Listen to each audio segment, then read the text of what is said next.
They're getting more clean sheets at the beginning of the season. I know it kind of looked like they were going to be going like 5-5 every single game, but they have sturdied up. So I think Liam Cooper is good value for the clean sheets.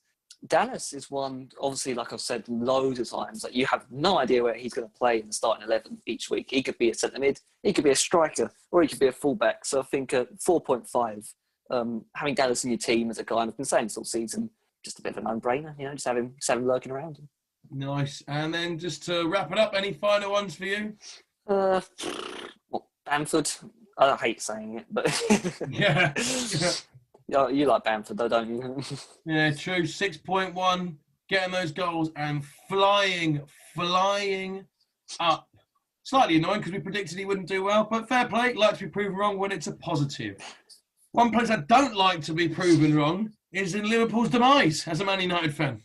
But I tell you what, last time out against Leicester, I will begrudgingly admit that is the best performance of the season. Despite us predicting their downfall and the Leicester huge win, actually, the most complete performance of the night came from them, to be fair. Crazy performance, really, isn't it, when you look at the injuries? Oh, yeah, definitely. And when you look at someone like Jota, that we shouted coming, bringing him in, 6.6, and he's got more. He's doing it again, man. The guy is on absolute fire. Do you think he'll start? I don't know. I feel like he's in a weird position where I can't see him pushing out any of the Liverpool regulars, but he's performing well. And I would probably play him over Firmino, but I just can't see Klopp doing that.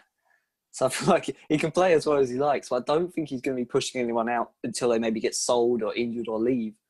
That is a good point. I wonder whether Salah will still be good for the weekend, but 9 points last time out, and in the last 4 games, 30 points, which is pretty mad from someone that's a bit part player in 4 games. 6.6. You look at that value, I think that's huge value to be found. And there's other huge value in that team, wasn't there, that caught your eye? Yeah, Neco Williams, 3.9, playing in the Champions League tonight.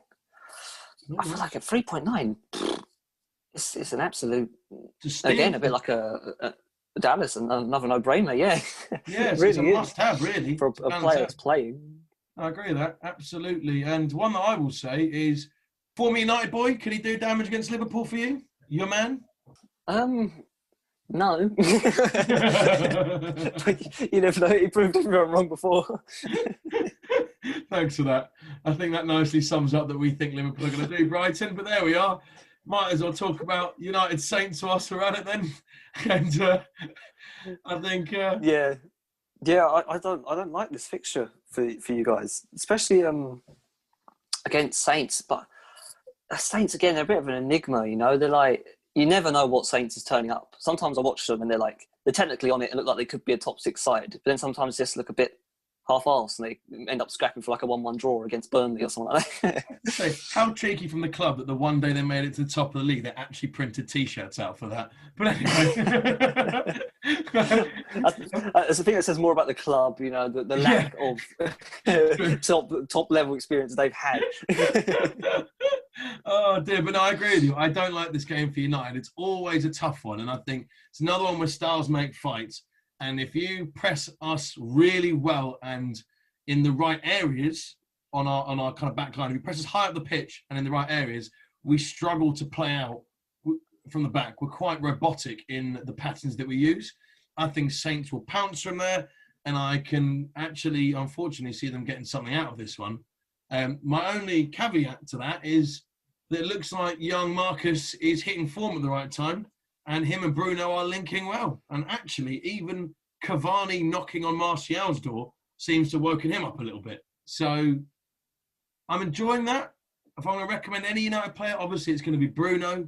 But the one that I really do think, and it really pains me to say this is my own team, I actually think James Ward-Prowse at 6 million could be a big one here, because we struggle with set piece goals. His delivery is incredible. Put 2 and 2 together, it could be a problem. Let's see. He's been a good player for Southampton for a long, long time now, isn't he? Do you think next season he looks at one of the top 6 and thinks, you know what, maybe even to United, if Paul Pogba leaves? I don't think he's a Pogba replacement, but he's I mean, we could do a lot worse than Ward-Prowse. I think he's actually quite an underrated player, to be fair to him. So, wouldn't be massively surprised.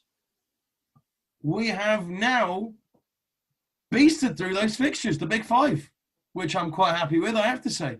So, why don't we take another little mini break, come back, and we'll go through the Power 10 to get through the final fixtures and our predictions before we finally let you guys go off for the week. Sound good to you, Hef? Does indeed. Cool. Back in a moment. Thank you for listening to Brian and Rishi on the Couch Managers Podcast. Loving the inside, boys. Looking forward to the Power 10. Let's do this.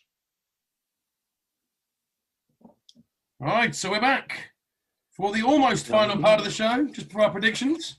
Something we like to do now. This week, the final five fixtures, we are going to smash through in 10 minutes.